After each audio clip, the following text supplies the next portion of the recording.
அந்த பெருமாள் எனக்கு காட்டிய பெரும் பேரு அப்படின்னு தான் வந்து சொல்லணும். இதுல வந்து எந்த ஐயமுமே இல்லை.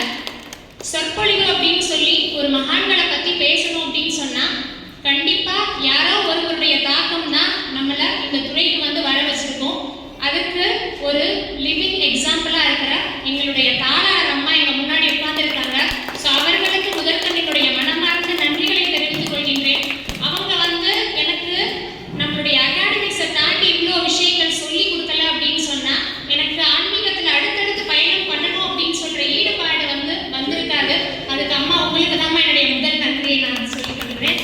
அப்புறம் கீதா பாரதி அம்மா, ஸோ அவர்களும் பார்த்தீங்க அப்படின்னு சொன்னா மேமுக்கு ஈக்குவலா அவங்களும் எங்களோட வந்து பயணப்பட்டு நிறைய விஷயங்களை கற்றுக் கொடுத்து ஒருத்தவங்களால எப்படி வந்து இவ்வளோ விஷயங்களை வந்து தெரிஞ்சுக்க முடியும். ஸோ எல்லாமே பாடுறாங்க, தேவாரம் பாடுறாங்க, திருவாசகம் பாடுறாங்க. இன்னைக்கு பார்த்தீங்க அப்படின்னு சொன்னா பஞ்சரத்ன கீர்த்தைகளை அவ்வளோ அழகா வந்து இந்த கீர்த்தனைகள் எல்லாமே கேட்கறதுக்கு அவ்வளோ அற்புதமா வந்து அமைஞ்சிருக்கு. நம்மளுடைய கல்லூரி மேனேஜ்மெண்ட்லயே இவ்வளவு இசைமேதைகள் இருக்கிறப்ப இங்க வந்து இந்த வாய்ப்பை நான் பயன்படுத்திக்கல அப்படின்னு சொன்னா அது அவங்களுக்கு நான் கொடுக்குற ஒரு பெஸ்ட் ரிட்டர்ன் கிஃப்டா இருக்காது. நம்ம பிரசிடென்ட் சார் அவங்களுடைய நந்தினி மேடம் அவங்களுமே அந்த இசைத்துறையில் இருக்கிறவங்க தான். நம்மளுடைய செயலாளர் கலைவாணி அம்மா, ஸோ சொல்லிட்டே போகலாம். இந்த தடவை வந்து நாங்கள் எங்களுடைய கல்லூரி ஆண்டு விழாவில் அவ்வளோ பேருக்குமே அந்த இசைக்காக வந்து அவங்க எல்லாரையுமே வந்து கௌரவப்படுத்தணும் அப்படிங்கிறத எங்களுக்கு கிடைச்ச வாய்ப்பா வந்து நான் நினைக்கிறேன். இப்ப இன்னைக்கு பாடுங்க பஞ்சரத்ன கீர்த்தனைகள் எல்லாமே வந்து யாரால நமக்கு இயற்றப்பட்டது அப்படின்னு சொன்னா தியாகராஜர். அவருடைய கீர்த்தனைகள் எல்லாம் இன்னைக்கும் நம்ம பாடிட்டு இருக்கோம். அதெல்லாம் நமக்கு கிடைச்சிருக்கு அப்படின்னு சொன்னா இந்த வெங்கடரமண பாகவதர் இல்லைன்னு சொன்னா அந்த இசைகள் எல்லாமே நமக்கு இந்நேரம் கிடைச்சிருக்குமா அப்படிங்கிறதையே சொல்ல முடியாது.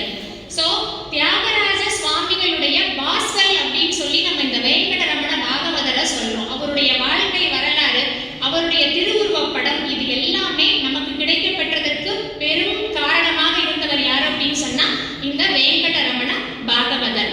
இப்ப இவர் நம்முடைய சௌராஷ்டிரா சமூகத்துல பிறந்து திருவையாறுல இருக்கிற தியாகராஜ சுவாமிகளுக்கு ஒரு ஆஷ்டான சீடரா வந்து இருந்து அவரே வந்து ரொம்ப பிடித்தமான சீடரா ஒவ்வொரு அணு அணுவா வந்து அவர் வந்து கவனிச்சு நமக்கு இன்னைக்கு அவருடைய இவ்வளவு கீர்த்தனைகள் கொடுத்திருக்கிறாரு அப்படின்னு சொன்னா இது வந்து வேற யாராலுமே வந்து இதுக்கு சாத்தியம் இல்லை அப்படின்னு தான் நம்ம சொல்ல முடியும். அதுக்கு முதற்கண் நம்ம இந்த வெங்கடரமண பாகவதற்கு மிக்க கடமைப்பட்டுள்ளோம். தியாகராஜனுடைய பாதுகைகள், அவர் பூஜித்த விக்கிரகங்கள், இது எல்லாத்தையுமே வந்து தியாகராஜனுடைய 1847 மறைவுக்கு அப்புறமா வெங்கடரமண பாகவதர் கிட்ட வந்து ஒப்படைச்சிருக்காங்க அப்படின்னு சொன்னா அவரு இந்த தியாகராஜனுடைய லைஃப்ல வந்து எவ்வளோ ஒரு பெரிய ஒரு இடத்துல இருந்திருப்பாரு அப்படிங்கிறத நினைக்கிறப்பே நமக்கு வந்து ரொம்ப பூரிப்பா இருக்கு. தியாகராஜருங்கிறது இசை மும்மூர்த்திகள் அப்படின்னு சொல்லுவாங்க. சியாமா சாஸ்திரிகள்னு ஒருத்தர், முத்துசாமி தீட்சிதர்னு ஒருத்தர், நம்மளுடைய தியாகராஜர். அந்த மும்மூர்த்திகள்ல முதன்மையானவர் யார் அப்படின்னு சொன்னா தியாகராஜர் தான். அவருக்கு முதன்மை சீடராக விளங்கிய இந்த ஸ்ரீ வெங்கடரமண பாகவதருடைய ஜெயந்தி விழாவில மகான்களின் மகிமை அப்படிங்கிற ஒரு தலைப்புல பேசுறதுக்கு எனக்கு கிடைச்ச வாய்ப்புக்கு என்னுடைய எவ்வளவு நன்றிகள் சொன்னாலுமே வந்துட்டு என்னால் அதை ஃபுல்ஃபில் பண்ண முடியாது. நம்ம வெங்கடரமண பாகவதர் ஜெயந்தி அப்ப மகான்களை பத்தி இன்னும் நம்ம தெரிஞ்சுக்கிட்டோம் அப்படின்னு சொன்னா இதுதான் இந்த மாதிரியான விழாவுக்கு வந்து ஒரு தகுந்த விஷயமா இருக்கும் அப்படின்னு சொல்றோம். இப்ப நம்ம மார்கழி மாதத்துல இருக்கிறோம். ஸோ மார்கழி திங்கள் மது நிறைந்த நன்னாளாம் நீராட போதுவீர் போதுமினோ நேரிழையில் சீர்மல்கும் மாய்ப்பாடி செல்வத் சிறுநீர்கள் கூர்வே கொடுந்தொழிலன் நந்தகோபன் குமரன் ஏறார்ந்த கண்ணி யசோதை இளஞ்சிங்கம் கார்மேனி செங்கன் கதிர்மதியம் போல்முகத்தான் நாராயணனே நமக்கே பறை தருவான் பாரோர் புகழம் படிந்தேலோர் எம்பாவாய் மானேனி நென்னலை நாளை வந்துங்களை நானே எழுப்புவன் என்றலும் நானாமே போன திசை பகராய் இன்னம் புலர்ந்தின்றோ வானே நிலனே பிறவே அடிவதியான் தானே வந்தெம்மை தடுத்தாற் கொண்டரலும் வான்வார் கடல் பாடி வந்தோர்க்குன் வாய்திரவாய் மூனே உருவாய் உனக்கே உருவமக்கும் ஏனோர்க்கும் தங்கோனே பாடேலோர் எம்பாவாய். ஸோ சைவமும் வைணவமும் ரெண்டுக்குமே ஒரு ஈக்குவல் இம்பார்ட்டன்ஸ் கொடுத்து ஒரு விழா நடக்குது அப்படின்னு சொன்னா அதுதான் இந்த மார்கழி மாசத்துடைய மகிமை. அப்ப திருப்பாவையை நமக்கு அருளிய ஆண்டாள் நாச்சியார், அவர் ஒரு ஆழ்வார். அதே மாதிரி திருவம்பாவையை நமக்கு அருளிய மாணிக்க வாசகர். அப்ப சைவமும் வைணவமும் வேற வேற கிடையாது. ரெண்டுமே மக்களுக்கு மோட்சத்தை அளிப்பதற்காக உருவாக்கப்பட்டவை அப்படின்னு சொல்றதான் இதை நம்ம இந்த ரெண்டு சமயங்களுமே சேர்ந்து நடக்கிற இந்த விழாக்களை பார்த்து நம்ம வந்து சைவ சமயத்தை சேர்ந்த ஒரு மகான் அவருடைய மகிமை, வைணவத்தை சேர்ந்த ஒரு மகான் அவருடைய மகிமையை எனக்கு கொடுக்கப்பட்ட ஒரு சில மணித்துளிகளில் நான் உங்களுக்கு சொல்லணும் அப்படின்னு சொல்லி ஆசைப்படுறேன். இந்த சைவம் அப்படின்னு சொன்னாலே நமக்கு நால்வர் அப்படின்னு சொல்றது எல்லாருக்குமே தெரியும். திருஞான சம்பந்தர், திருநாவுக்கரசர், சுந்தரர், மாணிக்கவாசகர். இதுல திருஞான சம்பந்தர், சுந்தரர், திருநாவுக்கரசர் இவங்க 3 பேருமே பாடின பாடல்களுடைய தொகுப்பை நம்ம தேவாரம்னு சொல்றோம். மாணிக்கவாசகர் பாடிய பாடல்களுடைய தொகுப்பை திருவாசகம் அப்படின்னு சொல்லி சொல்றோம். இப்ப இறைவன் எப்பவுமே பொதுவா 5 தொழில்கள் செய்யறாங்க அப்படின்னு சொல்லி சொல்றாங்க. ஆக்கல், காத்தல், அழித்தல். இந்த 3மே எல்லாருமே கேள்விப்பட்ட விஷயம். இதை தாண்டி ஒரு 2 தொழில் செய்யறாரு. அதுல ஒரு தொழில் என்ன அப்படின்னு சொன்னா மறைத்தல். அப்ப எந்த விஷயம் நமக்கு கொடுக்கணும், எந்த விஷயம் நமக்கு கொடுக்க கூடாது அப்படின்னு சொல்லி இறைவன் ஒரு சில விஷயங்களை நமக்கு மறைத்து பாதுகாக்கிறாரு அப்படின்னு சொல்லி சொல்றாங்க. இன்னொரு விஷயம் அருளல். நமக்கு எப்படி நம்மளை ஆட்கொண்டு முக்தி அடைய செய்வது அப்படிங்கிற அருள் நமக்கு வேணும் அப்படின்னு சொன்னா அதையும் இறைவனால மட்டும்தான் செய்ய முடியும். ஒரு விஷயத்தை நம்ம முழுமையா தெரிந்து கொள்ளணும் அப்படின்னு சொன்னா நமக்கு குரு அப்படிங்கிறவர் இருந்தா மட்டும்தான் அதை தெரிஞ்சுக்க முடியும். நம்மளுடைய முதுகை நம்மளால பார்க்க முடியாது. நம்மளுடைய முதுகை நம்ம பார்க்கணும்னு ஆசைப்பட்டா எனக்கு 2 கண்ணாடி வேணும். எனக்கு முன்னாடி ஒரு கண்ணாடி இருக்கணும், எனக்கு பின்னாடி இருக்கிற ஒரு கண்ணாடி வேணும். அந்த முன்னாடி உள்ள கண்ணாடியை என்ன சொல்றாங்க அப்படின்னு சொன்னா குரு அருள்னு சொல்றாங்க. பின்னாடி இருக்கிற கண்ணாடிய திரு அருள்னு சொல்றாங்க. அப்ப குரு அருளும் திருவருளும் இணைந்தால் மட்டுமே நாம யாரு அப்படிங்கிறதையே நம்மளால முழுமையா உணர முடியும் அப்படின்னு சொல்லி சொல்றாங்க. இந்த நான் சொல்ற அந்த 5 தொழில்களையுமே ரொம்ப சர்வ சாதாரணமா செஞ்சு முடிச்சவர் ஞான சம்பந்தர். இப்ப முதல் தொழில் அப்படின்னு என்னென்ன பார்த்தோம் அப்படின்னு சொன்னா ஆக்கல் அப்படின்னு சொல்லி பார்க்கிறோம். இப்ப திருமருகல் அப்படிங்கிற ஒரு இடத்துல சிவபெருமான சேவிக்கிறதுக்காக ஞான சம்பந்தர் வர்றாரு. அப்ப சேவிக்கிறதுக்கு கோயில் காலடி எடுத்து வைக்கிறதுக்கு அப்போ அங்க எதிர்த்தாப்புல இருக்கிற ஒரு மண்டபத்துல இருந்து ஒரு பெண்ணினுடைய அழுகுரல் கேட்குது.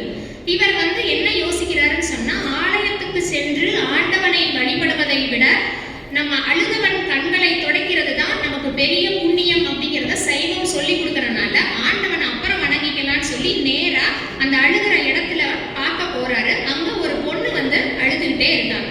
அவங்களுக்கு பக்கத்துல பாத்தீங்கன்னா ஒரு ஆணுடைய சடலம் அங்க இருக்கு. அப்பதான் இறந்திருப்பான் போல இருக்கு. அந்த மாதிரி ஒரு சடலம். அந்த பொண்ணு கத்தி கத்தி அழுகிறான்.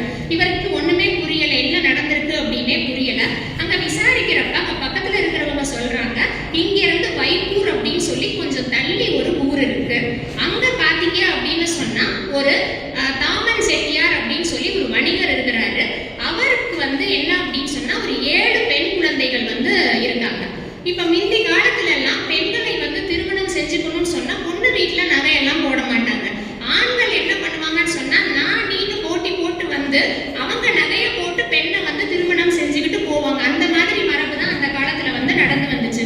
இப்ப இவருக்கு 7 பெண்கள்னு சொன்னோடனே இப்ப எத்தனை பெண்கள் அவருக்கு இருக்கிறனால அவருக்கு பூரிப்பு தாங்க முடியல. ஏன்னா ஒவ்வொரு பொண்ணுக்குமே அவர் நகை போட்டு திருமணம் செய்யணும்னு அவசியம் கிடையாது. வர்ற மாப்பிள்ளைகள் என்ன செய்வாங்கன்னு சொன்னா நகையை போட்டு திருமணம் பண்ணிட்டு போவாங்க. அதனால அந்த 7 குழந்தைகளை நினைச்சு ரொம்ப சந்தோஷப்படுறாரு. அந்த தாமன் செட்டியாருக்கு பாத்தீங்கன்னு சொன்னா ஒரே ஒரு தமக்கை இருக்காங்க. அப்ப அவங்களுக்கு பாத்தீங்கன்னா ஒரே ஒரு பையன். இப்ப தன்னுடைய தமக்கை ரொம்ப ஏழ்மையான நிலையில இருக்கிறவங்க. அவங்களுடைய பையனுக்கு நகை போட்டு கல்யாணம் பண்ற அளவுக்கு வசதி இல்லாம இருக்காங்க. அப்ப அவங்க அண்ணன் கிட்ட போய் ஒரே ஒரு விண்ணப்பம் கொடுக்குறாங்க. நீங்க உனக்கு 7 பெண்கள் இருக்காங்க, அதுல ஒரே ஒரு பெண் குழந்தைய என்னுடைய மகனுக்கு நீ திருமணம் செஞ்சு கொடுக்கணும் அப்படின்னு சொல்லி அவருக்கு விண்ணப்பம் கொடுக்குறாங்க. அவரும் யோசிக்கிறாரு, சரிதான் நமக்கு 7 பெண்கள் இருக்காங்கல்ல, 6 பேருக்கு வர்ற சீர் வரட்டும், ஒரு பெண்ணுக்கு மட்டும் நம்ம சீரெல்லாம் எதிர்பார்க்காம தன்னுடைய தங்கை மகனுக்கே மனம் முடிக்கலாம் அப்படின்னு சொல்லி வாக்கு கொடுத்துடுறாரு. அந்த வாக்கு கொடுத்த சில நாள்லயே பாத்தீங்க அப்படின்னு சொன்னா தாமன் செட்டியாருடைய தமக்கை இறந்துடுறாங்க. அந்த பையனுக்கு எந்த ஆதரவும் இல்லை, அந்த தமைக்கு கணவனும் இல்லை. அப்ப அந்த பையன் என்ன பண்றான்னு சொன்னா தன்னுடைய மாமனார் வீட்டிலேயே வசிக்க ஆரம்பிச்சிடறான். இப்ப சரி தன்னுடைய மாமா சொன்ன மாதிரி ஒரு பொண்ணை தனக்கு கல்யாணம் பண்ணி கொடுப்பாரு அப்படின்னு சொல்லி அவன் பார்த்துட்டு இருக்கான். ஸோ தாமன் செட்டியார் பார்க்குறாரு, ஒவ்வொரு பெண்ணுக்கா ஒவ்வொரு செல்வந்தர் வர்றாங்க, பெண்ணுக்கு திருமணம் முடியுது போறாங்க. இதே மாதிரி 6 பெண்களுக்கு என்ன பண்ணிட்டாங்கன்னு சொன்னா திருமணம் செஞ்சு கொடுத்துட்டாங்க. இப்ப கடைசியா இருக்கிறது ஒரே ஒரு பொண்ணு, 7வது பொண்ணு. அந்த பொண்ணுக்கு தன்னுடைய தந்தை தன்னுடைய அத்தையிடம் இந்த வாக்கு கொடுத்துருக்காங்க அப்படிங்கிறது நல்லா தெரியுது. அப்ப தந்தை வாக்கை காப்பாத்தலன்னு சொன்னா அந்த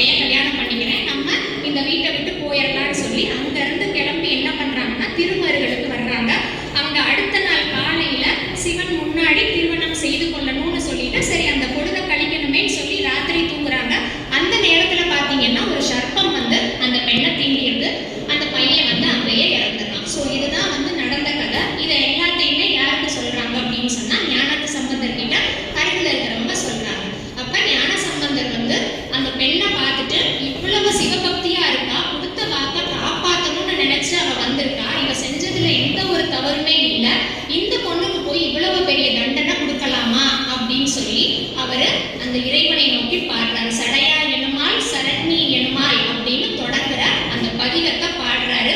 அந்த பதிகம் வந்து பாடுறப்ப அவர் என்ன சொல்றாரு அப்படின்னு சொன்னா, உன்னுடைய தோட்டத்துல இருக்கிற அந்த குவளை மலர்கள்லாம் எவ்வளவு அழகா சிரிச்சிட்டு இருக்கு, ஆனா அந்த குவளை மலர்கள் மாதிரி கண்கள் இருக்கிற இந்த பொண்ணு உன் மேல பிறந்ததுல இருந்தே உன்னை மட்டும் தான் அவன் நினைச்சிட்டு இருக்கா, உன்னை மட்டும் தான் அவ கும்பிடுறா, பட் அவளுடைய கண்ணுல வந்து இவ்வளவு கண்ணீர் வருதே அப்படின்னு சொல்லி அந்த சடையா எனுமால்னு தொடங்குற பாடலை பாடி 10வது பாடல் முடிஞ்சதுக்கு அப்புறம் திருக்கடைக்காப்பு 11வது பாடல் பாடுறப்ப அந்த பையனுக்கு வந்து உயிர் வந்துருது. அந்த பையன் வந்து உயிர் கலைச்சிட்டான். அப்ப இததான் நம்ம என்ன சொல்றாங்க அப்படின்னு சொன்னா, ஆக்கல் அப்படிங்கிற தொழில் திருஞான சம்பந்தரால் அந்த சிவனருளால செய்யப்பட்டது அப்படின்னு சொல்லி அது ஒரு தனியா ஒரு கதை சொல்றாங்க. இதே மாதிரி இன்னொரு இடத்துல பாத்தீங்கன்னா, சென்னையில மயிலை அப்படின்னு சொல்லி மயிலாப்பூர் அப்படின்னு கேள்விப்பட்டிருக்கோம். அங்க மயிலையில வந்து சிவனேசன் அப்படின்னு சொல்லி ஒரு செட்டியார் வாழ்ந்துட்டு இருக்கிறாரு. அவருக்கு பாத்தீங்கன்னா ஒரே ஒரு பெண் குழந்தை. அந்த பொண்ணுக்கு வந்து அவர் பூம்பாவாய் அப்படின்னு சொல்லி பேர் வைக்கிறாரு. அந்த பொண்ணுக்கு வந்து அவர் சின்ன வயசுல இருந்தே ஞான சம்பந்தரை பத்தி சொல்லி சொல்லி சொல்லி வளர்க்கிறாரு.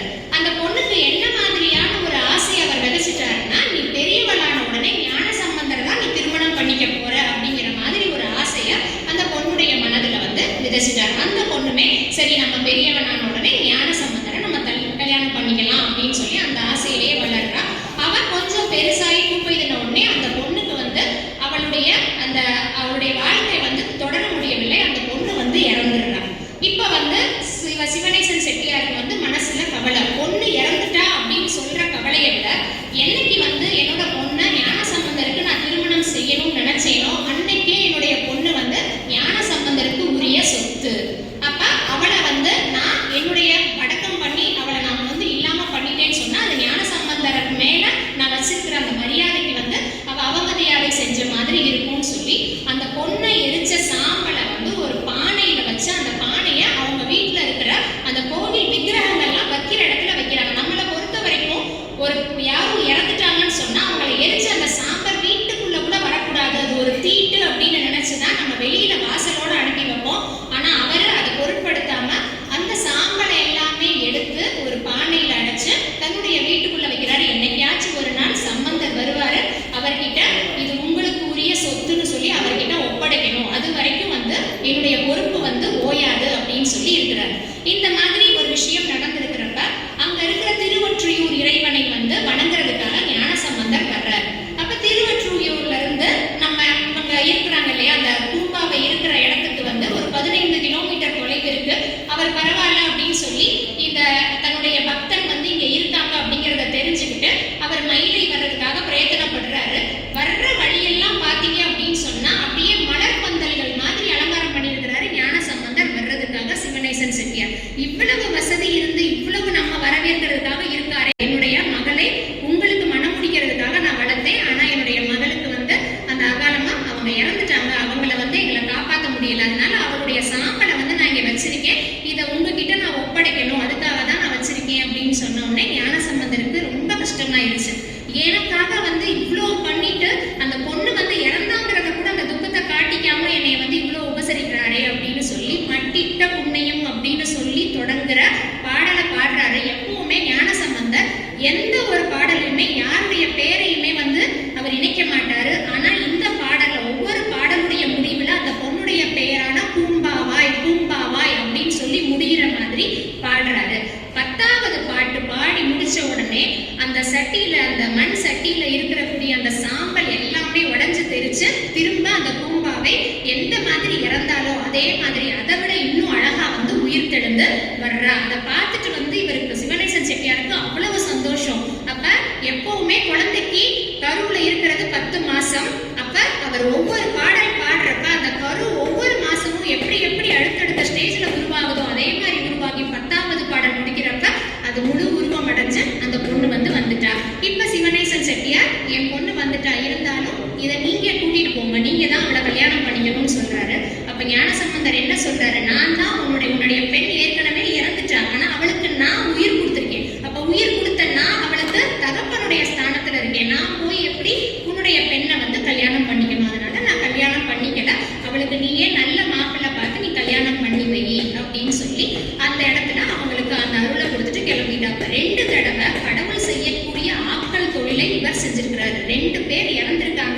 அந்த 2 பேருக்குமே ஞான சம்பந்தர் சிவனருளால என்ன பண்றாரு அப்படின்னு சொன்னா உயிர் கொடுத்திருக்கிறாரு அப்படின்னு சொல்லி சொல்றாங்க. அடுத்தது பாத்தீங்க அப்படின்னு சொன்னா அடுத்த தொழில் வந்து காத்தல். எப்படி வந்து காத்து ரட்சிக்கிறது அப்படின்னு சொல்லி பாத்தீங்க அப்படின்னு சொன்னா இப்ப வந்து ஒரு இடத்துல வந்து பாத்தீங்க அப்படின்னு சொன்னா ஒரு நாட்டுல மழையே பெய்யாம பசியும் பஞ்சமுமா இருக்கு.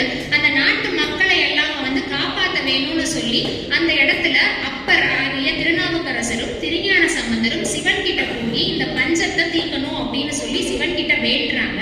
வேண்டுறப்ப சிவபெருமான் என்ன பண்றாங்கன்னா 2 பேருக்குமே ஒவ்வொரு தங்க காசை கொடுக்குறாங்க. இந்த காசை வித்து அதை பொருளாக்கி நீங்க எல்லாருடைய பசியையுமே தீர்க்கலாம் அப்படின்னு சொல்லி கொடுக்குறாங்க. அப்ப 2 பேருமே அந்த காசை வந்து விற்க போறாங்க. அப்பர் கையில கிடைச்ச காசு வந்து சுத்த பொண்ணா இருக்கு. அதை அவர் வித்த உடனே பொருட்கள் நிறைய கிடைச்சது. அவர் கொடுக்குற அந்த தானம் பண்ற இடத்துல எல்லாம் அந்த அன்னதானம் இருக்கிற இடம் எல்லாம் நிறைஞ்சு அவ்வளோ சீக்கிரம் சாப்பிடுறாங்க. ஆனா ஞான சம்பந்தர் கையில இருக்கிற காசுக்கு அவ்வளோ விலை கிடைக்கல.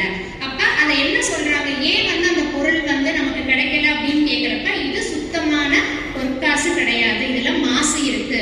எப்படி நம்ம 24 கேரட் தங்கம் 22 கேரட் தங்கம்னு சொல்றோம். அப்ப அவர் கையில கொடுத்தது அவருடைய கையில கொடுத்தது சுத்தமான தங்கம், இவர் கையில கொடுத்தது செம்பு கலந்த தங்கம். அதனால அந்த தங்கத்துக்கு கொடுத்த அளவுக்கு இங்க விலை இல்லைன்னு சொல்றப்ப அவர் வாசி தீரவே காசு நல்குவீர் அப்படிங்கிற பதிகத்தை பாடின உடனே சிவபெருமான் அந்த காசையுமே வந்து அதுல இருக்கக்கூடிய அந்த செம்பையெல்லாம் எடுத்துட்டு சுத்தமான காசா கொடுக்குறாரு. இந்த ஒரு சின்ன சோதனை நடத்துறதுக்கு என்ன காரணம்னா அப்பர் வந்து எப்பவுமே பாத்தீங்கன்னா கையில வந்து உலகார பணி வச்சிருக்காரு. எந்த கோயில்ல போனாலுமே முதல்ல அவர் செய்யறது வந்து கோயிலுடைய திருப்பணி. ஆனா நம்முடைய ஞான சம்பந்தர் வந்து ராஜா வீட்டு கண்ணுக்குட்டி மாதிரி ஒரு தொண்டும் வந்து செய்ய மாட்டார். ஆனா சிவன் மேல ஈடுபாடு இருக்கும். ஆனா எப்படி வந்து அப்பர் இவ்வளவு அந்த பணி செய்யறாங்களோ அந்த அளவுக்கு ஞான சம்பந்தர் செய்யல. அதனாலதான் அவங்க 2 பேருக்கு நடுவுல ஒரு சின்ன வித்தியாசம் இருக்கணும்னு சொல்லி இந்த ஒரு சின்ன சோதனையை நிகழ்த்துறாரு. அந்த ஊர்ல இருக்கிற மக்களுடைய பஞ்சம் பசி எல்லாமே தீர்ந்துட்டு எல்லாருமே சுபிக்ஷமா இருக்காங்க. அப்ப காப்பாத்துறது அப்படிங்கிற அந்த வேலையுமே இப்ப யாரு பண்ணிட்டாங்க அப்படின்னு சொன்னா ஞான சம்பந்தர் பண்ணிட்டாரு. அதுக்கப்புறம் பாத்தீங்க அப்படின்னு சொன்னா அழித்தல் தொழில். அப்ப யார் அழிச்சாரு? எப்பவுமே மகான்கள் யாரையாச்சும் அழிப்பாங்களா? யாரையுமே அழிக்க மாட்டாங்க. அப்ப அழித்தல் தொழில் வந்து எப்படி நடக்குது அப்படின்னு சொல்லி பார்த்தா அந்த காலத்துல நம்ம பாண்டிய நாட்டுல நம்ம மதுரையிலேயே பாத்தீங்க அப்படின்னு சொன்னா சைவ மதத்தை வந்து யாருமே பின்பற்ற கூடாது, சமண மதத்தை தான் பின்பற்றணும் அப்படின்னு சொல்லி ஒரு ரூல் மாதிரி போட்டிருந்தாங்க. சமணர்கள் தான் முழுசா வந்து ஆதிக்கம் பண்ணிட்டு இருந்தாங்க. பாண்டிய மன்னன் கூட சமண மதத்தை தான் தலைமையிட்டு இருந்தாரு. அப்ப பாண்டிய மன்னனுடைய மனைவி வந்து மங்கையர்கரசி, அவங்க வந்து சைவ மதம்னா அவங்களுக்கு ரொம்ப பிடிக்கும். அப்ப சிவனை வந்து வணங்க வைக்கணும், தன்னுடைய கணவனை வந்து மாத்தணும் அப்படின்னு சொல்லி அவங்க சிவனை நினைச்சு ரொம்ப உருகி உருகி வந்து எப்படியாவது என்னுடைய கணவனை வந்து மாத்தணுமே அப்படின்னு சொல்லி அவங்க யோசிச்சுட்டே இருக்காங்க. அப்ப ஞான சம்பந்தரை பத்தி அவங்க கேள்விப்படுறாங்க. அவங்களுடைய மந்திரி பாத்தீங்க அப்படின்னு சொன்னா குலச்சிறையார். அவருமே வந்து சைவத்துல ஈடுபாடு மிக்கவர். அப்ப மங்கையர்கரசியார் என்ன பண்றாங்கன்னு சொன்னா குலச்சிறையார் அப்படிங்கிற அமைச்சரை அனுப்பி ஞான சம்பந்தரை வந்து இங்க வர வைக்கணும், மதுரைக்கு வர வைக்கணும் அப்படின்னு சொல்லி சொல்றாங்க. அதை ஏற்றுக்கிட்டு ஞான சம்பந்தரும் என்ன பண்றாருன்னு சொன்னா மதுரைக்கு வந்துட்டாரு. இதை வந்து சமணர்கள் வந்து கேள்விப்பட்டுட்டாங்க. அப்ப ஞான சம்பந்தர் வந்தா சும்மா இருக்க மாட்டாரு. ஏற்கனவே நம்ம வந்து சமண மதத்தை தழுவிட்டு இருக்கோம், அவர் அதை வந்து அதுக்கு அகெயின்ஸ்டா அவர் பண்ணுவாரு அப்படின்னு சொல்லி அவர் எப்படியாச்சும் கொல்லணும்னு சொல்லி அவர் இருக்கிற இடத்துல வந்து நெருப்பு மூட்டி விட்டுறாங்க. சோ நெருப்பு வந்து அவ்வளவு தக தக தகன்னு எரியுது. ஞான சம்பந்தர் வந்து சமணர்கள் இது செய்த காரியம் அப்படிங்கிறத உணர்ந்துடுறாரு. அதனால அவர் என்ன சொல்றாருன்னா அந்த நெருப்பு கிட்ட நீ மெதுவாக போய் அந்த மன்னன் கிட்ட போய் நீ சேரு அப்படின்னு சொல்றாரு. அந்த நெருப்பையுமே வேகமா போன்னு சொல்லல. ஏன்னா மங்கையர்கரசி சிவன் கிட்ட அவ்வளவு ஒரு பக்தியானவள். அவ வந்து அந்த மன்னர் கிட்ட அந்த நெருப்பு வேகமா போயிருந்தா மன்னனுடைய உயிருக்கே வந்து உத்தரவாதம் கிடையாது. ஆனா மங்கையர்கரசியுடைய தாலியை வந்து காப்பாற்றணும் அப்படின்னு சொல்லி சின்னதா வந்து அவரை வந்து தாக்கி அவருக்கு அருட்கொள்ளணும் அப்படின்னு சொல்றனால மெதுவாக போ அப்படின்னு சொல்லி போனனால இப்ப அந்த நெருப்பு அப்படியே போய் மன்னனுக்கு ஒரு வெப்பு நோயா மாறிடுது. இப்ப மன்னனுக்கு வந்து அப்படியே உடம்பு ஃபுல்லா வெப்பு நோய் அவருக்கு வந்து தாங்கவே முடியல. எப்படியாச்சும் யாராச்சும் வந்து என்னுடைய நோயை தீர்க்கணும் அப்படின்னு சொல்லி சொல்லிடுறாரு. யாராலையுமே இப்ப சமணர்கள் எல்லாருமே அந்த மயிர்பீலி எல்லாம் கொண்டு வர்றாங்க. அவங்க கிட்ட என்னென்னலாம் இருக்குமோ அதெல்லாம் வச்சு வைத்தியம் பண்ணி பாக்குறாங்க. ஆனா யாருனாலையுமே அந்த வெப்பு நோய் தீரல. ஏன்னா அந்த வெப்பு நோய்க்கு மருந்து நம்மளுடைய ஞான சம்பந்தருடைய கையில இருக்கிற திருநீர் தான். அப்ப கடைசியில ஞான சம்பந்தரை வந்து அந்த அரசவைக்கு வந்து வர வைக்கிறாங்க. அப்ப சமணர்கள் என்ன சொல்றாங்க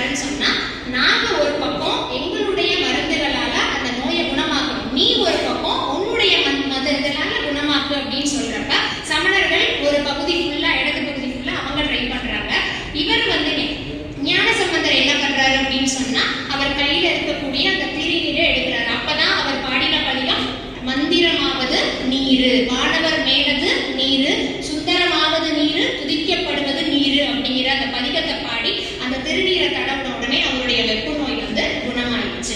அப்ப பாண்டிய மன்னனுக்கு புரியுது, அப்ப நம்மளை காப்பாத்துறதுக்கு சைவத்தால மட்டும்தான் முடியும், திருநீற்றால மட்டும்தான் முடியும், அப்ப நம்ம சிவனை கும்பிடுறதுதான் சால சிறந்தது அப்படின்னு சொல்லி நான் சைவ மதத்துக்கு மாறலாம் அப்படின்னு சொல்லி நினைக்கிறப்ப சமணர்கள் வந்து அதை அவங்களால ஒத்துக்க முடியல. அப்ப சமணர்கள் என்ன பண்றாங்கன்னு சொன்னா, அவங்க ஏதோ ஒரு மந்திரம் போட்டு இந்த நோயை குணமாக்கிட்டாங்க. இதெல்லாம் ஒரு வெற்றியா வந்து என்னால நினைக்க முடியாது. நான் இன்னும் ஒரு ரெண்டு தடவை வந்து உங்களுக்கு ஒரு போர் மாதிரி அனல்வாதம் புனல்வாதம் அப்படின்னு சொல்லி 2 போர் நம்ம 2 பேருக்கும் நடக்கட்டும். அந்த 2ல யார் ஜெயிக்கிறாங்களோ அந்த மதம் தழைக்கணும், யார் தோக்குறாங்களோ அவங்க கழுவேறணும். அதாவது கழுவேறணும் அப்படின்னு சொன்னா அவ்வளவுதான், தூக்கு போட்டு இறக்குற மாதிரி அவங்க வந்து உயிரோட இருக்க மாட்டாங்க. அந்த மாதிரி அவங்களே அவங்களுடைய வாயாலேயே சமணர்கள் எல்லாமே ஒத்துக்கிட்டாங்க. சரி, நாங்க வந்து உங்களோட போரிட தயாரிச்சாங்க. முதல்ல என்ன சொல்றாங்க அப்படின்னா அனல்வாதம். அனல் அப்படின்னு சொன்னா நெருப்பு. அப்ப ஒரு இடத்துல ஒரு நெருப்பு மூட்டுறாங்க. அப்ப சமணர்கள் அவர்களுடைய அந்த சாஸ்திரம் அப்படின்னு சொல்ற அஸ்தி நாஸ்தி அப்படின்னு சொல்ற 2 விஷயம் தான் சமணர்கள் கடைபிடிக்கிறது. அதை வந்து நெருப்புல போடுறாங்க. அதே மாதிரி சைவ மதத்துல வந்து ஞானசம்பந்தர் எழுதிய அந்த பாடல்கள் எல்லாத்தையுமே வந்து போடுறாங்க. எது வந்து நமக்கு திரும்ப அந்த நெருப்பும் வந்து எதுலையுமே தாக்காம திரும்ப வருதோ அதுதான் வந்து நிஜமான மதம்னு சொல்றாங்க. இப்ப சமணர்கள் போட்ட அஸ்தியும் நாஸ்தியும் ஒண்ணுமே இல்லாம போயிருச்சு. ஆனா திருஞான சம்பந்தருடைய ஓலைச்சுவடுகள் எல்லாம் பாத்தீங்கன்னா அந்த நெருப்பு பட்ட அந்த அடையாளமே இல்லாம அப்படியே வந்துச்சு. அப்ப போகமார்த்த பொன்முளையால் பூன்முளையால் அப்படின்னு சொல்லி அத பச்சை பதிகம் அப்படின்னு சொல்லி சொல்றோம். ஏன்னா நெருப்பு பட்டுமே அது என்ன ஆகல அப்படின்னு சொன்னா அதால அந்த ஓலைச்சுவடியை கூட அடிக்க முடியல. அப்ப ஒரு போர்ல சைவம் வென்றுருச்சு, சமணம் தோத்துருச்சு. அப்ப ஒரு வாதம் பத்தாது, இன்னொரு வாதம் பண்ணணும்னு சொல்லி புனல் வாதம், அதாவது வைகை கரையில வந்து வெள்ளம் கரை புரண்டு ஓடுது, நாங்க எங்களுடைய அந்த சாஸ்திரத்தையும் அந்த வைகையில போடுறோம், உங்களுடைய ஓலைச்சுவடிகளையும் போடுங்க, எது வந்து நமக்கு கரைக்கு சேர்ந்து நம்ம கையில கிடைக்குதோ அந்த மதம் தான் ஜெயிக்கும், எது இல்லாம போகுதோ அந்த மதம் தோக்கும்னு சொல்றாங்க. இவங்க திரும்ப அஸ்தி நாஸ்தி சொல்லி அந்த 2யுமே அந்த இதுல புனல்ல வந்து போடுறாங்க. அது எங்க போச்சு அப்படின்னே யாருக்குமே தெரியல. ஞானசம்பந்தருடைய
கடைசி யுகத்துல இப்ப நாம இருக்கிற கலியுகம், இதுல இருக்கிற ராமானுஜர் ஆதிசேஷனுடைய அவதாரம் அப்படின்னு சொல்றோம். எப்பவுமே வந்து ஒரு அவதாரம் அப்படிங்கிறது ஒண்ணு நடக்குதுன்னா அதுக்கு கண்டிப்பா ஒரு நோக்கம் இருக்கும். அப்ப ராமானுஜருடைய அவதார நோக்கம் என்ன, எதுக்காக ராமானுஜர் வந்து இங்க திரும்ப ஆதிசேஷன் ராமானுஜரா அவதரிச்சார் அப்படின்னு சொன்னா எல்லாருக்குமே தெரியும். கலியுகத்துல நன்மைகள் எல்லாமே ஒண்ணும் இல்லாம இருக்கும், தீமைகள் எல்லாமே ஓங்கி இருக்கும். அப்ப அதை உணர்ந்து வந்து அந்த பெருமாள் வந்து என்ன பண்றாரு அப்படின்னு சொன்னா நம்மளுடைய தீமைகள் எல்லாத்தையும் ஒழிச்சு நல்லதை ஓங்க வைக்கிறதுக்கு யாரோ ஒருத்தருடைய உதவி தேவை அப்படிங்கறத மனசுல வச்சுட்டு தான் ராமானுஜ அவதாரத்துடைய முதல் நோக்கமா சொல்றாங்க. அப்ப கலியுகத்துல இருக்கிற தீமைகள் எல்லாமே அழியணும், அங்க இருக்கிற நன்மைகள் எல்லாம் கூடணும் அப்படிங்கிறது முதல் நோக்கம்.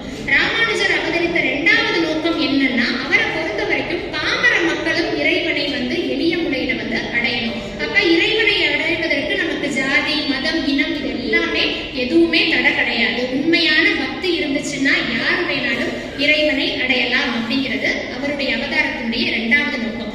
மூன்றாவது நோக்கம் என்ன அப்படின்னு சொன்னா பூமியுடைய பாரத்தை குறைக்கணும். பூமி வந்து கொஞ்ச நாளா வந்து ரொம்ப பாரமா அந்த பூமி வந்து உணருது. ஏன் அந்த பூமியுடைய பாரம்னா எப்பவுமே பூமி தாய் மேல நல்லவங்க எவ்வளவு பேர் இருந்தாலும் அந்த தாய்க்கு அதை தாங்கிறது ஒரு பாரமாவே இருக்காது. ஆனா கெட்டவர்கள் அதிகமா இருந்தா அது ரொம்ப பாரமா வந்து உணர்வாங்க. அப்ப அந்த பூமி தாயுடைய பாரத்தை குறைக்கணும்னு சொல்லி இதே பூமியுடைய பாரத்தை தான் கிருஷ்ணனுமே குறைச்சாரு. எப்படி குறைச்சாரு அப்படின்னு சொன்னா மகாபாரத யுத்தத்துல வந்து தீயவர்களான அந்த துரியோதனன் முதலான அனைத்து கௌரவர்களையுமே வந்து அழிச்சாரு.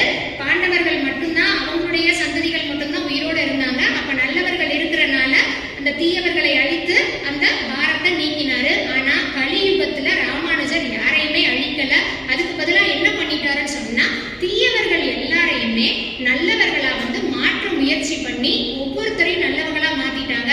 ஒவ்வொரு தீயவரும் நல்லவரா வந்து அவருடைய உபன்யாசத்தை கேட்டு மாறிக்கிட்டே வர்றப்ப அவங்களுக்கு அந்த பாரம் பூமிக்கு தெரியல. அப்ப நல்லவங்க அதிகமாக அதிகமாக அந்த பூமி பாரம் வந்து கொஞ்சம் கொஞ்சமா குறைஞ்சிட்டே வந்துச்சு. அதையுமே அவதார நோக்கமா சொல்றாங்க.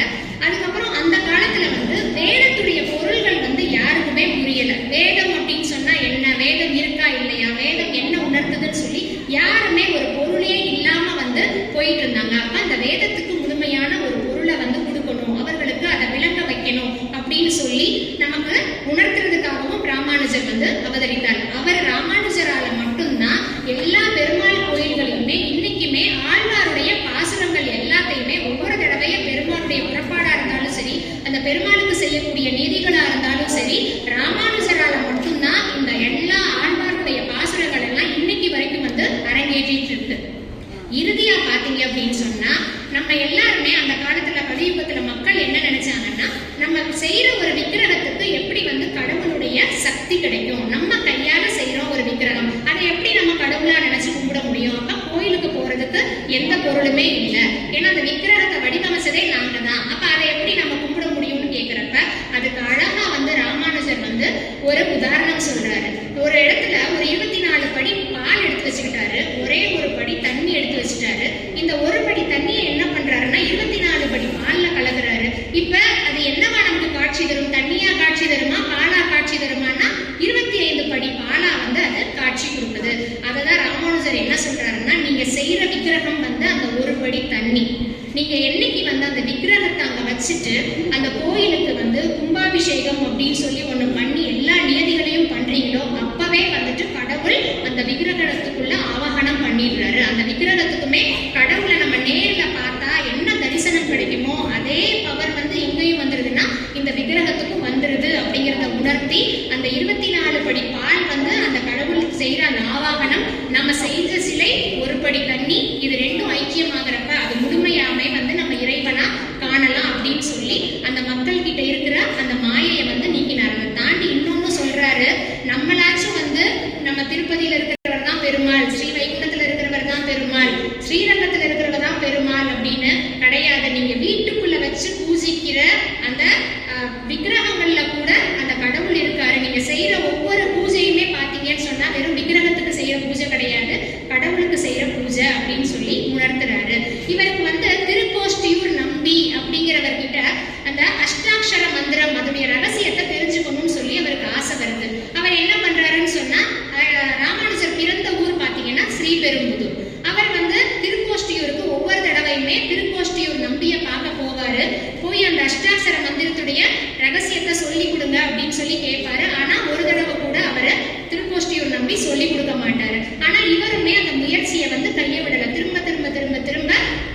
போயிட்டே இருக்கிறாரு. ஸோ 18வது தடவை போறப்ப திருக்கோஷ்டியூர் நம்பி சரி இவன் வந்து நம்மளை விடமாட்டான் போல இருக்கு, சொல்லி கொடுத்தே ஆகணும் போல இருக்கு அப்படின்னு சொல்லி அந்த அஷ்டாட்சர மந்திரத்தையும் சொல்லி கொடுத்து அந்த பொருளையும் சொல்லி கொடுத்து அந்த ரகசியத்தையும் சொல்லி கொடுக்குறாரு.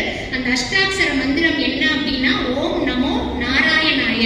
இந்த மந்திரத்தை வந்து யாரு சொன்னாலுமே அவங்களுக்கு மோட்சம் கிடைக்கும். இதுதான் அந்த மந்திரத்துடைய ரகசியம். ஆனா ஒரே ஒரு நிபந்தனை மட்டும் நான் விதிக்கிறேன். இந்த மந்திரத்தை நீ உன்னோட வச்சுக்கணும். இதை நீ என்னைக்காச்சும் யார்கிட்டயாச்சும் சொல்லிட்டேன்னு சொன்னா உனக்கு நரகம் தான் வந்து உன்னுடைய முடிவு அப்படின்னு சொன்னோடனே ராமானுஜர் யோசிக்கிறாரு. இந்த மந்திரத்தை வந்து யார் எல்லாமே சொல்றாங்களோ கேட்கிறாங்களோ அவங்க எல்லாருக்குமே மோட்சம்னு சொல்றாங்க.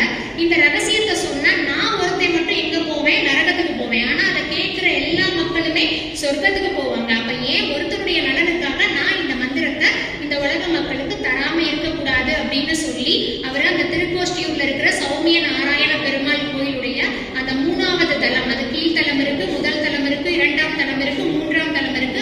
அங்க இருக்கிற அந்த விமானத்துக்கு முன்னாடி போய் நின்று எல்லா மக்களையுமே வரவழைச்சு அந்த அஷ்டாட்சர மந்திரத்தினுடைய பொருளை சொல்றாரு. ஓம் நமோ நாராயணாய அப்படின்னு சொல்லி இந்த மந்திரத்தை யாரு சொன்னாலுமே அவங்களுக்கு மோட்சம் கண்டிப்பா கிடைக்கும் அப்படிங்கிறத சொல்றாரு. அதை கேட்ட உடனே திருக்கோஷ்டியூர் நம்பிக்கு ரொம்ப கோபம் வந்துருச்சு. நம்ம இவ்வளோ சொல்லியிருக்கோம், ஒரு நிபந்தனையோட தான் நம்ம சொல்லி கொடுத்தோம், இருந்தாலும் என்னைய மீறி அவன் என்ன பண்ணிட்டான், இந்த இடத்துல சொல்லியிருக்கான்னு சொல்லி அவரை கூப்பிட்டு விட்டு கடினமா பேசுறாரு.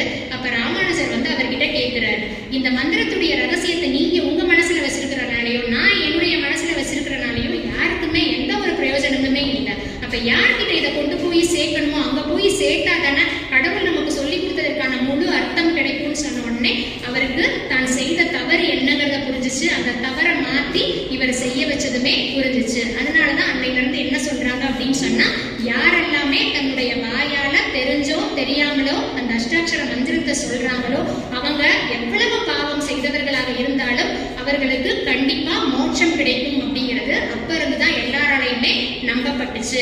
இத வந்து நம்ம நிஜமாவே பார்த்தது அப்படின்னு சொன்னா, அஜாமிலன்னு சொல்லி ஒரு அந்தணன் இருந்தான். அந்த அஜாமிலன் வந்து என்னென்ன பாவம் செய்ய முடியுமோ அந்தன குலத்துல பிறந்தாலும் அவ்வளோ பாவம் செஞ்சிருந்தான். பட் அந்த பாவம் எல்லாம் தான் செய்யறது பாவம்ங்கிறது கூட தெரியாம அடுக்கடுக்கா செஞ்சான். அவனுக்கு வந்து 10 குழந்தைகள் வந்து பிறந்தது. அதுல 10வது குழந்தைக்கு அவன் நாராயணன் அப்படின்னு சொல்லி பேர் வச்சான். அப்ப அவனுடைய இறுதி காலம் நெருங்கியது. யமதூதர்கள் எல்லாமே அஜாமிலனுடைய உயிரை கொண்டு போக வர்றாங்க. அப்ப அவன் என்ன பண்றான்னா தன்னுடைய மகனை அழைக்கணும்னு சொல்லி நாராயணா அப்படின்னு அழைக்கிறாங்க. அப்ப பார்த்த யமதூதர்கள் எல்லாருமே வந்து இவன் கூப்பிடுறானே அப்படின்னு சொல்றப்ப நேரா என்ன பண்றாங்கன்னா வைகுண்டத்துல இருந்து பெருமாளுடைய அடியார்கள் எல்லாம் வந்து அவனை நீ அழைச்சிட்டு போக முடியாது, யமதூதர்கள் வந்து நாராயணா அப்படின்னு சொல்றவங்களை நெருங்க கூட முடியாது அப்படின்னு சொல்லி அவங்கள அனுப்பிச்சிடுறாரு. அப்ப இவன் தெரியாம அந்த நாராயணாங்கிற நாமத்தை சொல்லி கூட அவன் செய்த எல்லா பாவத்தில இருந்து விடுபட்டு அவனுக்கு மோட்சம் தான் கிடைக்கும் அப்படிங்கிறத நியதி அப்படின்னு சொல்லி சொல்றாங்க. அப்ப இதனாலதான் நம்ம சிவனை எடுத்துக்கிட்டோம்னு சொன்னா நம்ம சொல்றது பஞ்சாட்சர மந்திரம் நமசிவாய. பெருமாளை எடுத்துக்கிட்டா நம்ம சொல்ற மந்திரம் அஷ்டாட்சர மந்திரம் ஓம் நமோ நாராயணாய. நம்மளுடைய முக்திக்கு இந்த 2 மந்திரமும் தான் கண்டிப்பா வந்து நமக்கு ரொம்ப உபயோகமா இருக்கும் அப்படிங்கிறதுக்கு இந்த மகான்கள் எல்லாம் வாழ்ந்து காட்டி நமக்கு உணர்த்தி இருக்கிறாரு. அதனாலதான் ஞான சம்பந்தர் வந்து காதலாகி கசிந்து கண்ணீர் மல்கி